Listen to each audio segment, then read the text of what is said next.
Welcome everyone. Reflective mind में आप सभी का स्वागत है। प्रीवियस वीडियो में हमने मिनरल्स के फीचर को, उसके डिस्ट्रीब्यूशन को, उसके various types, metallic, non metallic, ferrous, non ferrous, mode of occurrences को इन डिटेल किया था। अभी तक आपने उस वीडियो को नहीं देखा है, आई बटन और डिस्क्रिप्शन बॉक्स में उस वीडियो का लिंक है, आप उस वीडियो को चेक करें। The topic of discussion is energy resources. The objective of this session are understanding of energy resources, their types, conventional, non-conventional types of energy resources and their distribution in India and conservation of mineral resources. So सबसे पहले यहाँ पे सवाल आता है कि energy का मतलब क्या होता है। कोई भी एक ऐसा मिनरल जो हमारे लिए एनर्जी जनरेट कर सकती है, कुकिंग के लिए, ऑटोमोबाइल्स के लिए, बड़े बड़े इंडस्ट्रीज़ को चलाने के लिए, ट्रांसपोर्टेशन के लिए, कम्युनिकेशन के लिए, हमारे डे टू डे लाइफ में डिफरेंट प्रकार की इलेक्ट्रिसिटी या इलेक्ट्रॉनिकल अप्लायंसेस को चलाने के लिए जिस भी प्रकार की एनर्जी की ज़रूरत हमें पड़ती है, और कोई भी एक ऐसा मिनरल जो इस एनर्जी को जनरेट कर सकता है, हम उसे एनर्जी रिसोर्सेज कहते हैं। Mineral fuels like coal, petroleum, natural gas, also known as fossil fuel. अब देखिए, कोल, पेट्रोलियम, नेचुरल गैस, हम इन तीनों को क्या बोलते हैं? फॉसिल फ्यूल कहते हैं। Nuclear energy minerals are the conventional sources of energy. These conventional sources are exhaustible sources. हम लोग एनर्जी रिसोर्सेज को दो ब्रॉड कैटेगरी में क्या करते हैं? कैटेगराइज करते हैं। एक को बोलते हैं कन्वेंशनल और एक को कहते हैं नॉन कन्वेंशनल। आप लोगों ने अपने प्रीवियस क्लासेस में भी कन्वेंशनल और नॉन कन्वेंशनल को डिटेल में पढ़ा होगा, और कई बार ये सवाल भी आता है कि कन्वेंशनल और नॉन कन्वेंशनल एनर्जी रिसोर्सेज में क्या डिफरेंस है। कन्वेंशनल एनर्जी रिसोर्सेज में सबसे इंपॉर्टेंट कोल, पेट्रोलियम और नेचुरल गैस, और हम इन तीनों को फॉसिल फ्यूल या इन तीनों को हम कई बार हाइड्रोकार्बन्स भी कहते हैं। इसमें सबसे इंपॉर्टेंट जो हमारा है वो है कोल। ठीक है, कोल फॉसिल फ्यूल में सबसे एक्सटेंसिवली अवेलेबल फॉसिल फ्यूल है। फर्स्ट थिंग, इंडिया के टोटल एनर्जी रिक्वायरमेंट का सबसे बड़ा भाग हमारे कोल से ही क्या होता है? फुलफिल होता है। आप सभी को पता है कोल एक रॉक भी है और वो एक फॉसिल फ्यूल भी। Coal is a one of the important minerals which is mainly used in generation of thermal power. अब देखिए यहाँ पे टर्म आ रहा है थर्मल पावर। थर्मल पावर का मतलब क्या हो रहा है कि ताप विद्युत। अगर हम लोग कोल को वहाँ पे बर्न करके उससे हीटिंग एनर्जी जनरेट करके वहाँ पे अगर हम लोग इलेक्ट्रिसिटी जनरेट कर रहे हैं, उसे क्या बोलेंगे? Thermal power. And smelting iron ore, और आयरन ओर को गलाने में या स्मेल्ट करने में। Coal occurs in rocks sequences mainly to geological ages, namely Gondwana and tertiary deposit. यहां पे अगर आपसे सवाल पूछ लिया जाए कि इंडिया में कोल किन two types of geological formation से कनेक्टेड है, answer will be Gondwana and tertiary.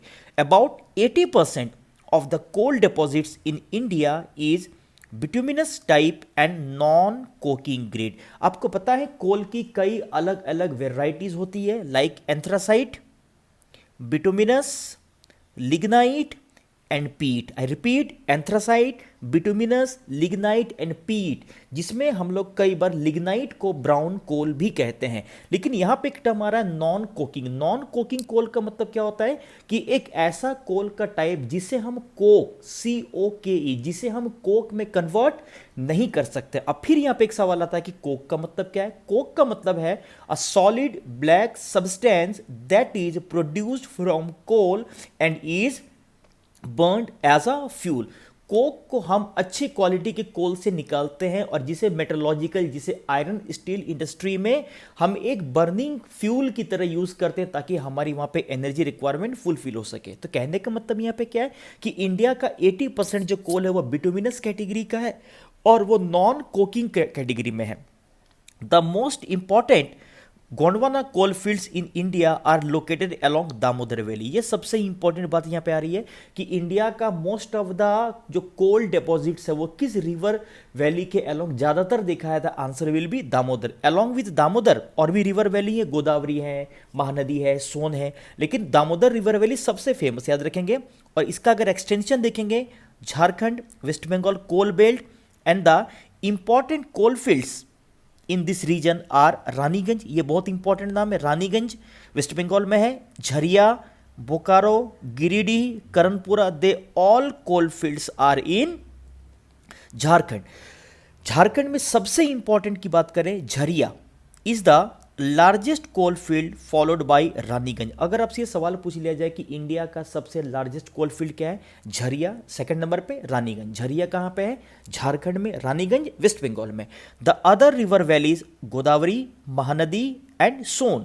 The most important coal mining centres are Singrauli, ये कुछ नाम आपको ध्यान में रखने बच्चे, Singrauli in MP and adjoining parts of UP, Korba in Chhattisgarh, Talcher and Rampur in Odisha, Chanda, Wardha, Kamptee and Bander in Maharashtra and Singareni, ये सबसे इंपॉर्टेंट है, Singareni in Telangana and Pandur in Andhra Pradesh. तो ये इंपॉर्टेंट कोल फील्ड्स है।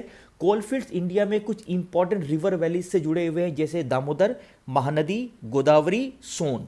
ठीक है, अब देखिए यहाँ पे एक छोटा सा एग्जांपल दिया गया है कि कैसे सिंगरेनी कोल फील्ड में एक यहाँ पे अफ्रीकन बर्ड की एक यहाँ पे प्रजाति पाई जाती है, कैनरी, कि कैसे कैनरी को हम लोग, ये कैनरी बर्ड का यूज करके कैसे उस कोल माइंस में जितने भी टॉक्सिक लाइक कार्बन मोनोऑक्साइड जैसे गैसेस को हम कैसे आइडेंटिफाई करते हैं और कैसे वहाँ पे कोल माइनर्स के लाइफ को हम सेव करते हैं। एक छोटा सा यहाँ पे एग्जांपल दिया है, Singareni collieries the country's premier coal production company still uses canneries to detect the presence of deadly carbon monoxide in underground minings.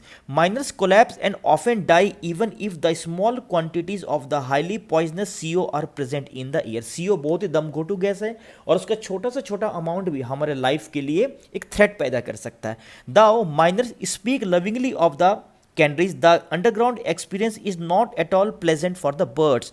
When lowered into the mines with CO presence, the birds show distress symptoms such as ruffling of feathers, pronounced chirping, loss of life. These reactions occur even 0.15% of CO is present in the air. कहने का मतलब यहाँ पे क्या हो रहा है कि यहाँ पे बर्ड्स की एक अननेसेसरी एक्टिविटी के द्वारा अगर वो मूर्छित हो जाते हैं, मर जाते हैं, तो उसके द्वारा कोल माइनर्स ये पता करते हैं कि अंदर में CO का कॉन्सेंट्रेशन बहुत ज़्यादा हो गया है और उसके अकॉर्डिंग फिर लाइफ सेविंग मेजर्स को वहाँ पे मेंटेन करते हुए फिर हम लोग अंदर में माइनिंग का काम वहाँ पे देखते हैं। अब देखिए इस इमेज में फिगर 7.4 में आपको एक निवेली कोलफील्ड दिख रहा है। निवेली कोलफील्ड कहाँ पे है? याद रखिएगा, ये तमिलनाडु में। कहाँ पे है? तमिलनाडु में। And the Neyveli coalfield world famous for lignite. यहाँ पे कोल की किस वैरायटी को एक्सट्रैक्ट किया जाता है या माइनिंग की जाती है? Answer will B lignite. अब आप इस इमेज में आप मेजर कोलफील्ड्स को आप देख सकते हैं, coalfields and coal mining areas. North east में देखें, इस भाग में यहाँ पे कोल माइनिंग एरियाज दिख रहा है, जैसे इसमें नामचिक, नामफुक आएगा और भी इंपॉर्टेंट फील्ड्स वगैरह हैं। अगर ओडिशा में देखें तालचर, वेस्ट बंगाल में देखें रानीगंज, झारखंड में झरिया, बोकारो, छत्तीसगढ़ में देखें कोरबा, सिंगरौली एमपी यूपी के एडजॉइनिंग पार्ट्स में, सिंगरैनी गोदावरी वैली में या तेलंगाना में सबसे इंपॉर्टेंट आपको कोलफील्ड की तरह यहाँ पे दिख रहा है। तो मैप वर्क में हम इसको दोबारा डिटेल में करेंगे, लेकिन फिलहाल आप इन नामों को याद रखेंगे। तो अभी थोड़ी देर पहले हमने क्या बताया कि इंडिया में जो कोल डिपॉजिट्स है वो टू मेजर जियोलॉजिकल डिवीजन से जुड़ा हुआ है। First one is Gondwana and second one is tertiary. Tertiary coal occurs in Assam, Arunachal Pradesh, Meghalaya, Nagaland, extracted from Darangiri, Cherrapunji, Mewlong and Langrin, Makum, Jaipur, Nazira. सबसे इंपॉर्टेंट यहाँ पे एक नाम आ रहा है अरुणाचल प्रदेश में, नामचिक नामफुक। इस नाम को जरूर याद रखेंगे, नामचिक नामफुक। और एक बहुत फेमस नाम है जम्मू कश्मीर में Kalakot. They all coal fields related to tertiary coal deposits. Besides the brown coal और लिग्नाइट, यहाँ पे लिग्नाइट को क्या बोलते हैं? ब्राउन कोल भी कहते हैं। Occur in the coastal areas of Tamil Nadu, Puducherry, Gujarat and Jammu Kashmir. तो अभी देखिए थोड़ी देर पहले हमने यहाँ पे कोस्टल एरिया को देखा। अगर आप तमिलनाडु के कोस्टल एरिया को देखें तो इस पार्ट में आप लिग्नाइट के डिपॉजिट्स को आप देख सकते हैं। अगले डिस्कशन में द सबसे मोस्ट इंपॉर्टेंट जो पॉइंट आ रहा है वो है पेट्रोलियम। अगर आपसे ये सवाल पूछ लिया जाए कि सबसे इंपॉर्टेंट एनर्जी रिसोर्सेज और जो सबसे महंगा एनर्जी रिसोर्स भी है उसका नाम क्या है? पेट्रोलियम। पेट्रोलियम को हम कई बार उसके बहुत ज़्यादा हाई वैल्यू के कारण, हाई डिमांड के कारण और स्कैरसिटी के कारण और उसके अलग अलग यूज़ के कारण हम कई बार उसे लिक्विड गोल्ड भी कहते हैं। तो petroleum is referred to as liquid gold because its scarcity and diversified uses. Crude petroleum consist of hydrocarbons of liquid and gassy states. तो क्रूड पेट्रोलियम में लिक्विड और गैसी स्टेट्स में हाइड्रोकार्बन दिखे जाते हैं, जिसमें different types of chemical composition, उनका colour, उनकी स्पेसिफिक ग्रेविटी पाई जाती है। ये एक इम्पॉर्टेंट सोर्स ऑफ एनर्जी जो स्पेशली हमारे कंबशन इंजिन्स के लिए, ऑटोमोबाइल्स के लिए, रेलवेज के लिए और हमारे एयरक्राफ्ट के लिए। एयरक्राफ्ट में भी हम लोग कई बार पेट्रोलियम और उसके मॉडिफाइड फ्यूल का यूज़ करते हैं, जिसे हम लोग कई बार क्या कहते हैं, ATF क्या बोलते हैं, एयरक्राफ्ट टर्बाइन फ्यूल कहते हैं। Its numerous by products are processed in petrochemical industry. अब देखिए, क्रूड पेट्रोलियम को हम लोग ज़मीन से ड्रिल करके निकालते हैं, लेकिन फिर उसको रिफाइनरीज में रिफाइनिंग करके उसके बहुत सारे बाय प्रोडक्ट्स को एक्सट्रैक्ट किया जाता है, like diesel, petrol, kerosene, naphthalene, कई अलग अलग प्रकार के केमिकल्स। ये सारे पेट्रोलियम के ही बाय प्रोडक्ट्स है, like fertiliser, synthetic rubber, synthetic fibre, medicines, vaseline, petroleum jelly आप लोग जो डे टू डे लाइफ में यूज़ करते हैं, उसे भी पेट्रोलियम का बाय प्रोडक्ट कहा जाता है। Lubricants, wax, soap, cosmetics, they all are the by products of petroleum. Crude petroleum occurs in sedimentary rock. एक सबसे बड़ी बात यहाँ पे ये याद रखेंगे, coal, petroleum, natural gas, they all are hydrocarbons, they all are along with hydrocarbons fossil fuels. Fossil है तो वो उन रॉक्स में पाया जाएगा जिसमें एनिमल्स के या प्लांट्स के हमें रेजिडुअल पार्ट्स दिखते हैं, and except igneous and metamorphic only one rock, this is sedimentary rock. तो सेडिमेंट्री रॉक में ही फॉसिल फ्यूल्स होते हैं, याद रखेंगे। पेट्रोलियम में एक टर्म है पेट्रा, लैटिन में पेट्रा वर्ड का मतलब होता है रॉक और ओलियम का मतलब होता है ऑयल। तो लिटरल मीनिंग क्या हुआ कि एक ऐसा ऑयल जो रॉक्स के वेरियस कॉन्जिक्यूटिव लेयर्स के बीच में होता है और जिसको हम निकालते हैं उसी रॉक से एक्सट्रैक्ट करके, हम उसे ही पेट्रोलियम कहते हैं। और ये भी टर्शियरी पीरियड से ही क्या है, कनेक्टेड है। Oil exploration and production was systematically taken up where ONGC। अब देखिए यहाँ पे गवर्नमेंट ऑफ इंडिया के एक PSU का मतलब होता है पब्लिक सेक्टर अंडरटेकिंग का नाम लिखा हुआ ONGC, और जिसको स्टैब्लिश 1956 में किया गया। इस ईयर को ध्यान में रखेंगे, कई बार ऑब्जेक्टिव टाइप सवाल में ये ईयर पूछ देता। उसके बाद आसाम में एक जगह है डिगबोई। डिगबोई में सबसे पहली बार ऑयल प्रोडक्शन का काम शुरू किया गया, लेकिन चीज़ों में ड्रास्टिक चेंज आफ्टर 56 आ रहा है। इसके अलावा और भी बहुत सारे जो ऑयल फील्ड्स आसाम में देख सकते हो आप, जैसे डिगबोई, नहरकटिया, मोरान इंपॉर्टेंट है। ऑयल फील्ड्स में अगर गुजरात में देखें तो अंकलेश्वर, कलोल, महसाना, नवागांव, कोसांबा, लुनेज। ये सबसे इंपॉर्टेंट कोल फील्ड जो है वो है मुंबई हाई, जो मुंबई के कोस्ट से अराउंड 160 किलोमीटर है, और यहाँ पे 173 में क्या किया गया, इसे डिस्कवर किया गया, और 76 में यहाँ पे कमर्शियली प्रोडक्शन क्या हुआ, शुरू हुआ। इसके अलावा अगर आप साउथ इंडिया में देखें तो साउथ इंडिया में एक बहुत फेमस एरिया है गोदावरी और कृष्णा के डेल्टाइक एरिया में आंध्र प्रदेश में, जिसे हम in short Krishna Godavari basin या KG बेसिन कहते हैं। तो कृष्णा गोदावरी बेसिन और Kaveri basin world famous for petroleum extraction along eastern coast of India. इसे अगर आप मैप से देखना चाहें, अगर मैप में देखें तो मैप में देखिए यहाँ पे ऑयल फील्ड्स और नेचुरल गैस के रिजर्व को दिखाया जा रहा है। तो ऑयल फील्ड्स में आप यहाँ पे देख सकते हैं, नॉर्थ ईस्ट के एरिया में भी माकूम, डिगबोई, नहरकटिया, यहाँ पे ऑयल फील्ड्स के एरिया आप देख सकते हैं। राजस्थान के भाग में भी हमें पेट्रोलियम और नेचुरल गैस का रिजर्व दिखता है। मुंबई हाई के एरिया को देखें, यहाँ पे देखिए एक एरिया दिख रहा है बसीन, कैम्बे, गल्फ ऑफ कैम्बे के आसपास, गुजरात और इसके आसपास में दिखता है यहाँ पे। तो बसीन, मुंबई हाई, यहाँ पे आप देख सकते हैं KG बेसिन के एरिया को आप यहाँ पे फाइंड आउट कर सकते हैं, इस जगह पे KG बेसिन, ठीक है। अगर आप साउथ में और जाएं तो कावेरी रिवर बेसिन के अलोंग भी आप यहाँ पे नेचुरल गैस और पेट्रोलियम की रिजर्व को देख सकते हैं। तो एक सबसे बड़ी बात आपको यहाँ पे ध्यान रखनी है बच्चे, कि जब भी आप किसी भी प्रकार के मिनरल्स और एनर्जी रिसोर्सेज के डिस्ट्रीब्यूशन को पढ़ें, उसके एरिया के नाम और वो इंडिया में किस किस जगह पे वो एरिया दिखता है, एक मैप के पॉइंट ऑफ व्यू से और दूसरा नॉलेज के पॉइंट ऑफ व्यू से आपके लिए बहुत ज़्यादा जरूरी होता है। अब हमने थोड़ी देर पहले क्या बताया कि पेट्रोलियम के साथ नेचुरल गैस को भी एक्सट्रैक्ट किया जाता, तो ये बहुत ज़्यादा संभावना जनरली दिखती है कि पेट्रोलियम और नेचुरल गैस का हमें एक ही जगह पे हमें उसका अक्रेंस दिखता है। ऑयल, अब देखिए यहाँ पे क्या बताया जा रहा है कि oil extracted from the well is crude oil and contains many impurities. और इसको डायरेक्टली आप यूज नहीं कर सकते हैं जब तक पेट्रोकेमिकल बेस्ड रिफाइनिंग इंडस्ट्री में हम इसे रिफाइन ना करें, हम इसे साफ ना करें, जब तक इसके बाई प्रोडक्ट्स को, इम्प्योरिटीज को इससे अलग ना करें, तब तक हम उस पेट्रोल को, डीजल को अपने वेरियस पर्पज से नहीं दिख सकते हैं। अब देखिए यहाँ पे इंडिया में जितने भी रिफाइनरीज हैं, उन रिफाइनरीज को हम लोग दो ब्रॉड कैटेगरी में कैटेगराइज करते हैं। एक तो ऐसी रिफाइनरी जहाँ पे वो उसी जगह पे जहाँ पे उस ऑयल को निकाला जा रहा है या पेट्रोलियम ऑयल को निकाला जा रहा है, लाइक फील्ड बेस। और रिफाइनरी कुछ ऐसी जगह पे है जो फील्ड एरिया से बहुत दूर है, मार्केट के आसपास उसे स्टैब्लिश किया गया ताकि मार्केट के, नहीं बोलते कि डिमांड को वो क्या कर सके, फुलफिल कर सके। तो एक होता फील्ड बेस, एक होता मार्केट बेस। यहाँ पे एग्जांपल याद रखेंगे डिगबोई, जो कि एक रिफाइनरी भी है और वो एक पेट्रोलियम ड्रिलिंग साइट भी है। तो ये एक फील्ड बेस्ड रिफाइनरी का एग्जांपल है। But on the other hand Bihar में एक जगह है बरौनी।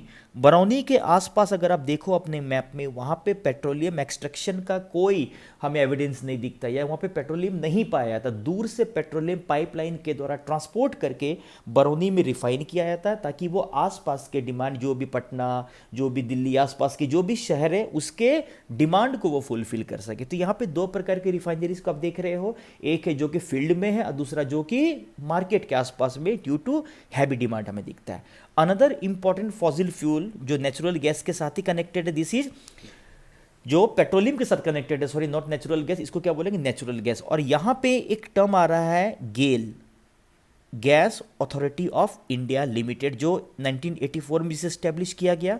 और वो नेचुरल गैस के फील्ड में एक वो एपेक्स नहीं बोल सकते कि रेगुलेटिंग अथॉरिटी की तरह है ना, to transport and market natural gas. It is obtained along with oil in all the oil fields, but exclusive reserves have been located along eastern coast as well as Tamil Nadu, Orissa, Andhra Pradesh. दोबारा यहाँ पे याद रखेंगे, KG basin, Kaveri basin में देखा जाता है। North east में देखें तो एक बड़ा फेमस नाम यहाँ पे आ रहा त्रिपुरा। इसके साथ ही साथ वेस्टर्न कोस्ट में राजस्थान, उसके एडजॉइनिंग में अगर गुजरात में देखें और मुंबई हाई के आसपास के एरिया में देखें तो वहाँ पे भी हमें नेचुरल गैस का रिजर्व जनरली देखने के लिए मिलता है।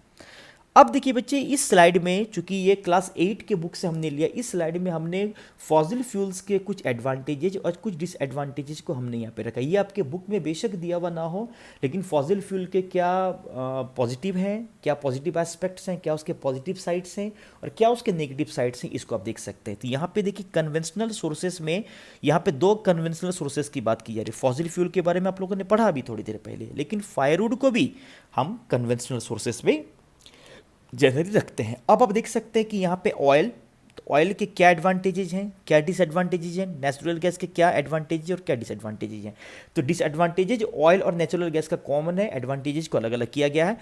एडवांटेजेज में इसे इजीली ट्रांसपोर्ट करना इजी है ऑयल को, और पेट्रोकेमिकल इंडस्ट्री का ये क्या है, बेस है। नेचुरल गैस को देखें तो इजीली पाइपलाइन के द्वारा ट्रांसपोर्ट किया जा सकता है। ऑयल और कोल के कंपैरिजन में ये लिस्ट पॉल्यूटिव है या बेहतर एनर्जी का सोर्स माना जाता है और तेल से सस्ता होता है। आप कभी जाके देखिए, नेचुरल गैस की बात करें, एलपीजी की बात करें, कंप्रेस्ड नेचुरल गैस की बात करें, वो महंगा है, लेकिन एज कंपेयर टू पेट्रोलियम वो थोड़ा सस्ता हमें दिखता है। लेकिन इन दोनों के सबसे बड़े डिसएडवांटेजेज क्या है कि डिप्लीशन के कारण ऑक्सीजन डिप्लीट होता है इसके कारण, और जो ऑयल स्पाइलेज या फिर जो गैस लीकेज होता है, कई बार हम लोग पेट्रोलियम को किसी दूसरे कंट्री से ला रहे होते हैं, इंपोर्ट कर रहे होते हैं, लेकिन अगर किसी कारण से स्पाइलेज होता है, किसी कारण से अगर वो लीक होता है, तो पानी पे पेट्रोलियम के फैल जाने के कारण O2 डिप्लीट हो जाता है, O2 की कमी हो जाती है और एक्वेटिक लाइफ वहाँ पे खत्म होने लगता है धीरे धीरे करके। पॉल्यूटेंट्स बहुत ज़्यादा, एसिड रेन वगैरह। और सबसे बड़ी बात क्या है कि जब तक हम ऑल्टरनेटिव एनर्जी रिसोर्सेज को यूज़ नहीं कर लेते हैं, एक्सप्लोर नहीं कर लेते हैं, तब तक ऑयल पे हैवी डिपेंडेंसी के कारण उसके भंडार के खत्म होने का भी खतरा बरकरार है।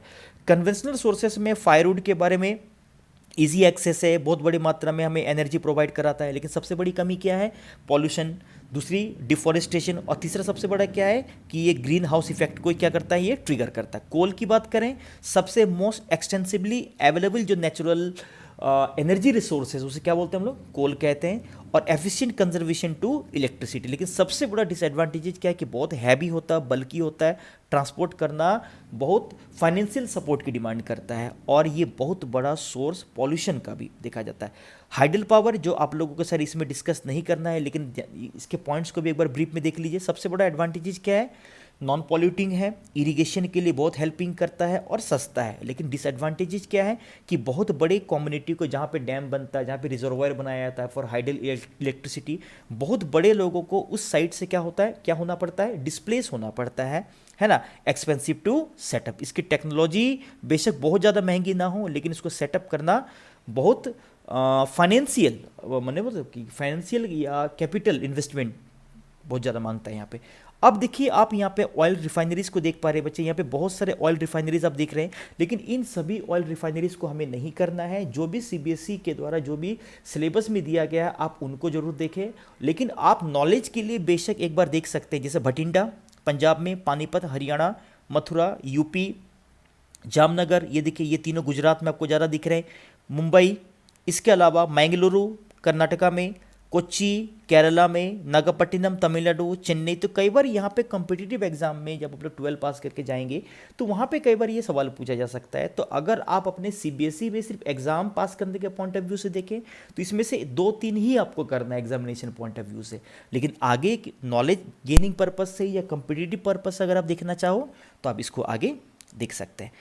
अब डिस्कशन में आगे जो सबसे मोस्ट इंपॉर्टेंट एनर्जी रिसोर्सेस है, हम उसे कहते हैं non conventional energy resources. Non conventional energy resources को हम कई बार नॉन ट्रेडिशनल और इसे ही renewable energy resources. Non traditional क्यों कहते हैं, क्योंकि ये बहुत टेक्नोलॉजी की डिमांड करते हैं। हाल फिलहाल के दिनों में करेंटली इसको डेवलप किया गया, इसकी टेक्नोलॉजी को और ज़्यादा एक्सप्लोर किया जा रहा है, इसलिए इसका बहुत लंबे समय से हमने यूज़ नहीं किया है, इसलिए हम इसे नॉन ट्रेडिशनल एनर्जी रिसोर्सेज भी कहते हैं। Fossil fuels sources such as coal, petroleum, natural gas, nuclear energy use, exhaustible raw materials, sustainable energy resource are only the renewable energy resources like solar, wind, hydro, geothermal, biomass. These energy resources are more equitably distributed and environmentally friendly. सबसे बड़ी बात, अगर हम लोग fossil fuel को देखें तो उसका डिस्ट्रीब्यूशन हमें अनइवनली ज़्यादा दिखता है, लेकिन इसका distribution as compare to fossil fuel evenly ज़्यादा है। और सबसे बड़ी बात, ये इको फ्रेंडली, एनवायरमेंट फ्रेंडली है। The non conventional energy resources will provide more sustained, eco friendly, cheaper energy after the initial cost is taken care of. यहाँ पे क्या बताया जा रहा है कि इसको इंस्टॉल करने का, इसको लगाने का खर्चा बहुत ज़्यादा महंगा जरूर है, लेकिन एक बार लगा लिया जाए तो आगे चलकर ये इतना महंगा एनर्जी रिसोर्स नहीं, as compare to fossil fuel के कंपैरिजन में आप इसे देख सकते हैं। अब इसमें सबसे इंपॉर्टेंट है न्यूक्लियर एनर्जी रिसोर्सेज। आप सभी को पता है न्यूक्लियर एनर्जी में कुछ ऐसे रेडियो एक्टिव मिनरल्स होते हैं लाइक यूरेनियम, थोरियम, मोनोजाइट, इलेमेनाइट, जिसको लेबोरेटरिकल प्रोसेस में, कुछ उसको लेबोरेटरिकल प्रोसेस के द्वारा डिज़ाइन करके हम उसको फिजन करके या फ्यूज़न करके उसको तोड़कर उससे एनर्जी जनरेट करके टरबाइन ब्लेड को घुमा के हम लोग इलेक्ट्रिसिटी को क्या करते हैं, जनरेट करते हैं या एनर्जी जनरेट करते हैं। Nuclear energy has emerge as a viable source in recent times. Important minerals कौन कौन से इसमें देख सकते हैं, यूरेनियम सबसे इंपॉर्टेंट याद रखेंगे, uranium deposits occur in the Dharwad rock. अब देखिए बच्चे यहाँ पे एक टर्म आ रहा है Dharwad. Dharwad basically a place in Karnataka जहाँ पे उस प्रकार के रॉक्स को सबसे पहले फाउंडेड किया गया था। धारवाड़ रॉक इंडिया के सबसे पुराने सेडिमेंट्री रॉक को रिप्रेजेंट करता है, लेकिन due to excessive heat and excessive pressure वो सारे सेडिमेंट्री रॉक अब मेटामॉर्फिक रॉक में कन्वर्ट हो चुके हैं। और धारवाड़ रॉक सिस्टम बेशक सबसे पुराना सेडिमेंट्री रॉक है, लेकिन नाउ वो मेटामॉर्फिक स्टेट में होने के कारण the one of the most important source of metallic and non metallic minerals. उसमें यूरेनियम भी बहुत बड़े मात्रा में हमें देखा जाता है। Uranium geographically uranium ores are known. अब देखिए जोग्राफिकली अगर इसका डिस्ट्रीब्यूशन देखें तो झारखंड के सिंहभूम में एक जगह है जादूगोड़ा। क्या नाम है, जादूगोड़ा खान, world famous for uranium in Singhbhum district of Jharkhand. आगे देखें, it is also found in Udaipur, Alwar and Jhunjhunu Rajasthan में, Durg district of Chhattisgarh, Bhandara district of Maharashtra and Kullu district of Himachal Pradesh. तो इनका नाम याद रखेंगे आप। थोरियम, अब देखिए एक तो यूरेनियम था, another one is thorium is mainly obtain from monazite and ilmenite. तो थोरियम को हम किससे निकालते हैं? मोनाजाइट से और इलेमिनाइट से in the beach sands along the coast of Kerala and Tamil Nadu. अब देखिए केरला और तमिलनाडु के बीच में पाए जाने वाले मोनाजाइट और इलेमिनाइट जो वहाँ के सैंड में पाया था, उससे हम लोग थोरियम को क्या करते हैं? एक्सट्रैक्ट करते हैं, जो एक important radio active mineral for nuclear energy generation purpose हमें दिखता है। वर्ल्ड में सबसे रिचेस्ट अगर आप मोनाजाइट डिपॉजिट देखें तो पलक्काड केरला का एक जिला है, कोल्लम में, केरला के पलक्काड और कोल्लम जिले में हमें मोनाजाइट का ह्यूज रिजर्व देखा जाता है। Kerala near Visakhapatnam in Andhra Pradesh and Mahanadi river delta इन ओडिशा। तो इन चीज़ों को आप अपने कॉपी में वीडियो को देखते हुए साथ साथ लिखते हुए चले, और 2-3 नाम को आप प्लीज़ ध्यान में रखेंगे यहाँ पे। अब देखिए यहाँ पे एक संस्था का नाम बताया जा रहा है, AEC, एटॉमिक एनर्जी कमीशन की स्थापना 48 में हो रही है, और उसके बाद atomic energy institute at Trombay in 54 में बहुत बड़े पैमाने पे इन संस्थानों की स्थापना के बाद इंडिया में एटॉमिक एनर्जी के रिसर्च के डायरेक्शन में या एनर्जी प्रोडक्शन में बहुत बड़े पैमाने पे एक आप बोल सकते हैं अचीवमेंट आप कह सकते हो यहाँ पे। अब इसी के साथ एक संस्था का नाम आप लोगों को सुना होगा, bark, BAARC, Bhabha atomic research centre, not BAA, BA, Bhabha atomic research centre इन 67। अब देखिए इंडिया के इंपॉर्टेंट न्यूक्लियर पावर प्रोजेक्ट की बात करें, ये सारे प्रोजेक्ट बहुत इंपॉर्टेंट हैं, आप इसको अपने कॉपी पे राइट डाउन करें, और इसके साथ ही साथ ये सारे जगह को आप मैप में भी जरूर देखें। सबसे फेमस तारापुर महाराष्ट्र में, मुंबई के पास है, रावत भाटा कोटा के आसपास राजस्थान में, कलपक्कम तमिलनाडु में, लेकिन तमिलनाडु में कलपक्कम के अलावा एक जगह और भी है, लिख लीजिए, कुड्डनकुलम। क्या नाम है? कुड्डनकुलम। तो राजस्थान में कोटा के पास रावत भाटा, तमिलनाडु में कलपक्कम एंड कुड्डनकुलम, नरोरा कहाँ पे है? यूपी में, कैगा कहाँ पे है? कर्नाटका में, और काकरापाड़ा ये कहाँ पे है? गुजरात में। मैं दोबारा रिपीट कर रहा हूँ, ध्यान से सुनेंगे। तारापुर मुंबई के पास महाराष्ट्र में, रावत भाटा कोटा के पास राजस्थान में, कलपक्कम और कुड्डनकुलम कहाँ पे? तमिलनाडु में, नरोरा यूपी, कैगा कर्नाटका एंड काकरापाड़ा ये कहाँ पे है? गुजरात में। अब देखिए जो नेक्स्ट मोस्ट इंपॉर्टेंट द ये रेन्यूएबल और non conventional energy resource is solar energy. Solar energy का मतलब क्या है? कि सन पूरे यूनिवर्स में एनर्जी का सबसे बड़ा सोर्स है। हम उसके एनर्जी को ट्रैप करके या समथिंग लाइट का यूज़ करके, ग्लास का यूज़ करके, कुछ सोलर पैनल्स का यूज़ करके हम उससे इलेक्ट्रिसिटी क्या करते हैं? जनरेट करते हैं। Sun rays tapped in photovoltaic cells can be converted into energy known as solar energy. The two different effective processes considered to be very effective to tap solar energy are, तो दो technique important कौन कौन से हैं? एक तो है photovoltaic और एक है सोलर थर्मल टेक्नोलॉजी। तो यहाँ पे फोटोवोल्टिक का मतलब क्या होता है पहले समझिए। फोटोवोल्टिक जिसको ब्रीफ में हम लोग PV भी बोलते हैं, V PV is the conversion of light into electricity using semi conducting materials. Semi conducting materials का यूज करके लाइट को हम किस में कन्वर्ट करके, कुछ सेमी कंडक्टिंग मटेरियल्स के द्वारा कन्वर्ट करके हम क्या निकालते हैं? Electricity generate. Semi conducting materials में कॉपर, ग्लास, ये आप देख सकते हो। अनदर प्रोसेस और technology is solar thermal technology. Solar thermal technology comprise flat और parabolic collectors in bracket low, medium and high temperature concentrating sunlight mainly using mirrors and lenses। कहने का मतलब क्या है कि फोटोवोल्टिक टेक्निक में हम सेमी कंडक्टिंग मटेरियल्स का यूज करके इलेक्ट्रिसिटी जनरेट करते हैं, और सोलर थर्मल टेक्नोलॉजी में हम पैराबोलिक ग्लास लेंसेज का यूज करके हम लोग सन एनर्जी से इलेक्ट्रिसिटी को क्या करते हैं? जनरेट करते हैं। Solar thermal technology has some relative advantages over all other non renewable energy resources. सबसे बड़ी बात ये कॉस्ट कॉम्पिटिटिव है, एनवायरमेंट फ्रेंडली है और इजी टू कंडक्ट। यहाँ पे कई बार ये सवाल अगर पूछ लिया जाए कि सोलर एनर्जी के क्या पॉजिटिव साइड्स है, क्या उसके एडवांटेजेस हैं, तो आप इन पॉइंट्स को ध्यान में रखेंगे। Solar energy is 7% more effective than coal और oil based plants and 10% more effective than nuclear plants. अब देखिए सोलर एनर्जी की एफिशिएंसी है ना। रेन्यूएबल एनर्जी रिसोर्सेज में भी कुछ मामले में कुछ से ज़्यादा यहाँ पे आपको दिख रही है। It is generally used more in appliances like heater, solar cooker वगैरह, crop dryers, cookers.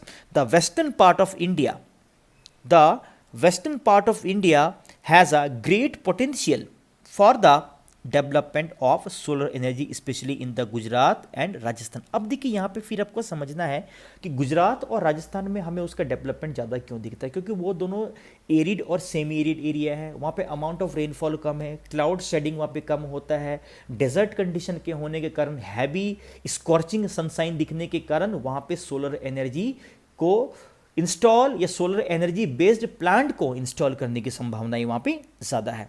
Next one is wind energy. Wind energy is absolutely pollution free, completely ये पॉल्यूशन फ्री होता है, inexhaustible source of energy. The mechanism of energy conversion from blowing wind is simple. The kinetic energy of wind through turbines is converted into electrical energy। तो क्या करते हैं, kinetic energy, जो कोई भी चीज़ अगर मूव करती है उसके मूवमेंट के कारण एनर्जी को काइनेटिक एनर्जी कहते हैं, जिसमें और उसी विंड के मूवमेंट के कारण टरबाइन ब्लेड्स को घुमा के हम लोग इलेक्ट्रिकल एनर्जी क्या करते हैं, जनरेट करते हैं। The permanent wind system such as trade winds, westerly seasonal winds like monsoon have been used as a source of energy. Besides these local winds, land and sea breezes can also be used to produce electricity. अब देखिए wind energy का मतलब क्या कि wind से हम लोग turbine blade को घुमा के इलेक्ट्रिसिटी जनरेट करें। दैट मीन्स साउथ इंडिया की बात करें, Tamil Nadu, south west monsoon, north east monsoon, land breeze, sea breeze, monsoon, और सबसे इंपॉर्टेंट लोकल विंड्स जिन एरिया में बहुत ज़्यादा फ्रीक्वेंटली वो क्या करती है, ब्लो करती है, हम वहाँ पे विंड एनर्जी प्लांट्स को इंस्टॉल कर सकते हैं और वहाँ से विंड एनर्जी को जनरेट कर सकते हैं। India already has started generalising या generating wind energy in Rajasthan, Gujarat, Maharashtra and Karnataka. Favourable conditions for wind energy exist. Next one, tidal and wave energy. Tidal and wave energy का मतलब क्या होता है कि ओशन में या सी में जो पीरियोडिक मूवमेंट होता है, एक जो वर्टिकल मूवमेंट आप लोगों ने क्लास 11 में पढ़ा भी है, ड्यू टू अट्रैक्शन और gravitational power of sun and moon, उसी को क्या कहते हैं, टाइड्स कहते हैं। Ocean currents are the storehouse of infinite energy. Since the beginning of 17th and 18th century, persistent efforts were made to create a more efficient. Large tidal waves are known to occur along the west coast of India. Hence, India has great potential for the development of tidal energy resources. अब देखिए tidal energy का दो plant का नाम याद रखेंगे, एक गुजरात में जो है जिसका नाम है कांडला, और एक वेस्ट बंगाल के सुंदरबन डेल्टा में जिसका नाम है दुर्गा दुआनी क्रीक। आप इस नाम को याद रखेंगे, दुर्गा दुआनी क्रीक। गुजरात में है कांडला वेस्टर्न कोस्ट में, और ईस्टर्न कोस्ट में वेस्ट बंगाल के सुंदरबन डेल्टा एरिया में दिखता है, जो ऑपरेशनल नहीं है, एक्सपेरिमेंटल है, उसे क्या बोलते हैं, दुर्गा दुआनी क्रीक। नेक्स्ट है जियोथर्मल। जियोथर्मल एनर्जी का मतलब क्या होता है, आप सभी को पता है बच्चे कि पृथ्वी के सरफेस से जैसे जैसे हम अंदर की ओर जाते हैं, ईच 32 मीटर के डेप्थ पे 1 डिग्री सेल्सियस टेम्परेचर राइज करता है। इस पॉइंट ऑफ व्यू से अंदर में बहुत ज़्यादा हीट होगी, लेकिन जो भी इंडिया के जो भी अनस्टेबल पार्ट्स है, लाइक हिमालयन एरिया जहाँ पे बहुत ज़्यादा माउंटेन बिल्डिंग एक्टिविटी हमें देखी जाती है, वहाँ पे भी अर्थ के अंदर में हीट को ट्रैप करके उससे टरबाइन ब्लेड को घुमा के भी हम लोग जियोथर्मल एनर्जी क्या करते हैं, जनरेट करते हैं। When the magma from the interior of the earth comes out on the surface, tremendous heat is released. This heat energy can successfully be tapped and converted to electrical energy. Apart from this, the hot water that gushes out through the geyser wells is also used in the generation of thermal energy। जहाँ पे volcanic area होता है वहाँ पे भी जो geyser या geyser वगैरह जो वहाँ पे फूटते रहते हैं, वहाँ पे बनते रहते हैं, उस कारण से भी वहाँ पे हम लोग या उससे भी हम लोग वहाँ पे जियोथर्मल एनर्जी जनरेट कर सकते हैं।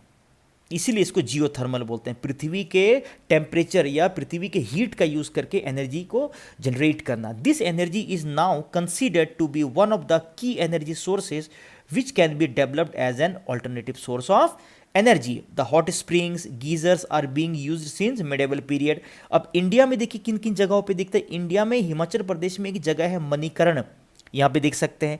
इसके अलावा लद्दाख में एक वैली है जिसका नाम है पूगा वैली। पूगा वैली, हिमाचल प्रदेश में भी कई और वैली हैं, पार्वती वैली, जहाँ पे हमें जियोथर्मल एनर्जी के प्लांट्स जनरली दिखते हैं। अब देखिए यहाँ पे यूएसए का एक एग्जांपल दिया गया है। 1890 में the attempt to tap the underground heat was made in the city Boise. USA में एक स्टेट है आइडेहो, और आइडेहो में एक जगह है बॉयजे, जहाँ पे सबसे पहली बार सक्सेसफुल अटेम्प्ट किया गया जियोथर्मल एनर्जी को प्रोड्यूस करने का, where a hot water pipe network was built to give heat to the surrounding buildings. This plant still working. Next one is bio energy. जो भी बायोटिक वेस्ट हैं, जो भी बायोटिक कचरा है, जो भी कूड़ा है, हम उसका भी यूज़ करके बायोटिक एनर्जी या एक alternative source of energy generate कर सकते हैं, ताकि एनर्जी के कन्वेंशनल सोर्सेस पे, फॉसिल फ्यूल पे हमारी डिपेंडेंसी कम हो और पॉल्यूशन कम हो सके, उसका यूज़ कम हो सके, और उसे हम फ्यूचर पर्पज से क्या कर सके, कंजर्व कर सके। Bio energy refers to energy derived from biological products which includes agricultural residues, municipal, industrial, other wastes. Bioenergy is a potential source of energy conservation. It can be converted into electrical energy, heat energy और gas for, इसका देख रहे हैं अलग अलग purpose से, domestic purpose से हो, इंडस्ट्रियल पर्पस से हो, अदर पर्पस से भी हम इसका यूज कर सकते हैं। It will also process the waste and garbage and produce energy. This will improve economic life. क्यों? क्योंकि जो वेस्ट का प्रॉपरली डिस्पोजल हो रहा है उसको हम दूसरी जगह एनर्जी प्रोडक्शन के पर्पज से यूज़ कर पा रहे हैं, तो इस कारण से सॉलिड वेस्ट का जो ये है, अब जो एक्यूमुलेशन है वो कम होगा, है ना, क्लीनिनेस फैल सकता है इसके कारण, और हम वेस्टेज को किसी दूसरे पर्पज से मीनिंगफुली इलेक्ट्रिसिटी जनरेशन के पर्पज से भी हम वहाँ पे यूज़ कर पा रहे हैं। Rural areas in developing country, reduce environmental pollution, enhance self reliance, आत्मनिर्भरता की भावना पे भी जोर देगा ये, and reduce pressure on fuel wood, जो मैंने थोड़ी देर पहले बताया। और इसी का एक एक्सपेरिमेंट दिल्ली के आसपास एक जगह है ओखला, जहाँ पे इसे किया गया। अब यहाँ पे जो लास्ट जो सेगमेंट में है कि क्यों मिनरल रिसोर्सेज को कंजर्व करना जरूरी है। देखिए, कोई भी रिसोर्स नेचर का फ्री गिफ्ट है, लेकिन हमें उसे जुडिशली यूज़ करना है। वो एक न एक दिन ख़त्म हो जाएगा, तो ख़त्म होने का भी डर है, पॉल्यूशन के फैलने का भी डर है, अदर जनरेशन्स के लिए, फ्यूचरिस्टिक जनरेशन्स के लिए भी उसे सेव करके रखना है, और एनवायरमेंटल डिग्रेडेशन, एनवायरमेंटल प्रॉब्लम है ना, वेस्ट को भी प्रॉपरली डिस्पोज करना है, क्लीनिनेस को भी फैलाना है। तो हम कुछ ऐसा यूज़ करें कि इन एक साथ इन सभी ऑब्जेक्टिव्स को क्या किया जा सके, कॉम्बैट किया जा सके, यानी हासिल किया जा सके। The challenge of sustainable development requires integration of quest for economic development with environmental concern. तो डेवलपमेंट और एनवायरमेंट दोनों को ध्यान में रखते हुए हमें एनर्जी रिसोर्सेज को यूज करना है। Traditional methods of resource use result into generating enormous quantity of waste as well as create other environmental problems. Hence, for sustainable development calls for the protection of resources for the future generations, जैसे solar power, wind, wave, geothermal energy, inexhaustible source. लेकिन fossil fuel की बात करें वो exhaustible है, एक न एक दिन समाप्त हो जाएगा। This should be developed to replace the exhaustible resource in case of metallic minerals, use of scrap metals. अब देखिए, मेटालिक मिनरल्स को भी बहुत ज़्यादा यूज़ कर रहे हैं, लेकिन जो हमारे पास जो कूड़ा बचता है, या फिर जो बोले हमारे पास जो कबाड़ बचता है, कूड़ा तो ना बोले, कबाड़ जो बचता है उसको स्क्रैप कहते हैं, तो स्क्रैप मेटल को भी यूज़ कर सकते हैं। Will enable recycling of metals. Use of scrap is especially significant in metals like copper, lead and zinc, in which India's reserves are meager. कहने का मतलब क्या है कि कॉपर, लीड या जिंक, इन सब के मामलों में हमें अपने यूज़ को थोड़ा सा बैलेंस करना है, क्योंकि इंडिया में इसके रिजर्व और इसका प्रोडक्शन बहुत ही लिमिटेड देखा जाता है। Use of substitutes for scarce metals may also reduce their consumptions. Export of strategic and scarce minerals must be reduce. जो भी स्ट्रेटजिक इंपॉर्टेंस के मिनरल्स लाइक यूरेनियम, थोरियम, इसके एक्सपोर्ट को रोका जाए, इसको डोमेस्टिक पर्पस से ज़्यादा यूज़ किया जाए, या फिर अगर हमारा यूज़ अभी ज़्यादा नहीं है तो उसे कंजर्व किया जाए, so that the existing reserves may be used for a longer period. अब अगले स्लाइड्स में बच्चे, यहाँ पे हमारा चैप्टर ऑलमोस्ट वाइंड अप हो रहा है। अगले चैप्टर में मैंने कुछ एक्स्ट्रा स्लाइड्स क्लास 8 के ज्योग्राफी के बुक से ऐड किया है। विंड एनर्जी के क्या यहाँ पे एडवांटेजेस हैं, ये नॉन पॉल्यूटिंग है ना, लो कॉस्ट प्रोडक्शन है, सेफ और क्लीन है, लेकिन नॉइजी पॉल्यूशन बहुत ज़्यादा क्रिएट करता है। विंडमिल को सेटअप करना बहुत महंगा है, टीवी टावर के लिए, रेडियो सिग्नल्स के लिए, और सबसे बड़ी बात बर्ड्स के लिए बहुत हार्मफुल होता है, टर्बाइन ब्लेड से कई बार उनके कटने का डर होता है। सोलर एनर्जी को देखें तो इनएग्जॉस्टेबल है, नॉन पॉल्यूटिंग है, लेकिन वही ले देखे कि बहुत महंगे हैं ये, और सबसे बड़ी बात डिफ्यूज्ड सोर्स, सो गेट्स वेस्टेड। टाइडल एनर्जी को देखें, नॉन पॉल्यूटिंग है, इनएग्जॉस्टिबल है, लेकिन वही वाइल्ड लाइफ को डिस्ट्रॉय कर सकता है ना कहीं और भी कई प्रकार के प्रॉब्लम्स को क्रिएट कर सकता है। न्यूक्लियर एनर्जी को देखें, है ना, तो emits large amount of energy, बहुत बड़े मात्रा में एनर्जी एमिट कर सकता है। लेकिन सबसे बड़ा खतरा इसका क्या है कि रेडिएशन का खतरा है, रेडियो एक्टिव वेस्ट के जमा होने का खतरा है, और इसके कारण पल भर में इसका नेगेटिव यूज़ करके बम या कई प्रकार के डिस्ट्रक्टिव यूज़ भी करने का खतरा इसका कई बार होता है, और एक्सपेंसिव बहुत ज़्यादा है।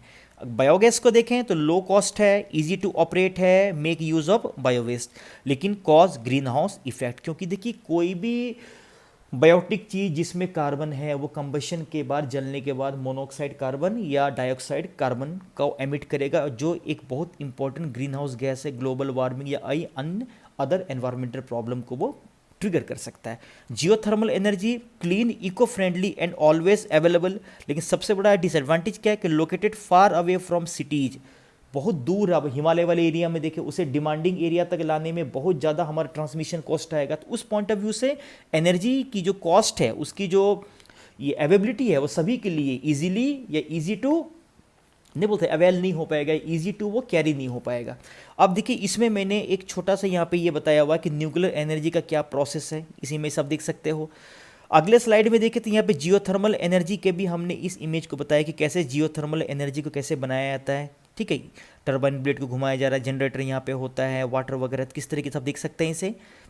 आगे देखें तो यहाँ पे भी देखिए टाइडल एनर्जी के बारे में यहाँ पे बताया गया कि कैसे जब हाई टाइड होता है, लो टाइड होता है, तो वहाँ पे हम लोग वाटर को कुछ इस तरीके से मैनेज करते हैं कि वाटर एंटर करता है जनरेटर में, और वहाँ पे क्या करता है वो टर्बाइन ब्लेड को घुमा के हम लोग वहाँ पे एनर्जी क्या करते हैं, जनरेट करते हैं। और यहाँ पे बायोगैस के बारे में जो मोस्ट ऑफ द घरों में लगे हुए होते हैं और आप लोग इससे पूरी तरीके से परिचित हैं, है ना। ये एक बहुत important alternative renewable energy resources की तरह इसे हम लोग देखते हैं। तो इस वीडियो में बच्चे हमने यहाँ पे एनर्जी रिसोर्सेज के बारे में, conventional non conventional energy resource, उसके फीचर को, उसके प्रॉपर्टीज़ को, है ना, इंडिया में उसका डिस्ट्रीब्यूशन कहाँ कहाँ पे है, उसके इंडिया के मैप में वो किस किस जगह पे हमें दिखता है, क्यों एनर्जी रिसोर्सेज को कंजर्व करना जरूरी है, और इसके साथ ही क्लास 8 के ज्योग्राफी के बुक के कुछ स्लाइड्स के द्वारा हमने कन्वेंशनल और non conventional various energy resources के एडवांटेजेस और डिसएडवांटेजेस को इस वीडियो सेशन में कवर किया। I hope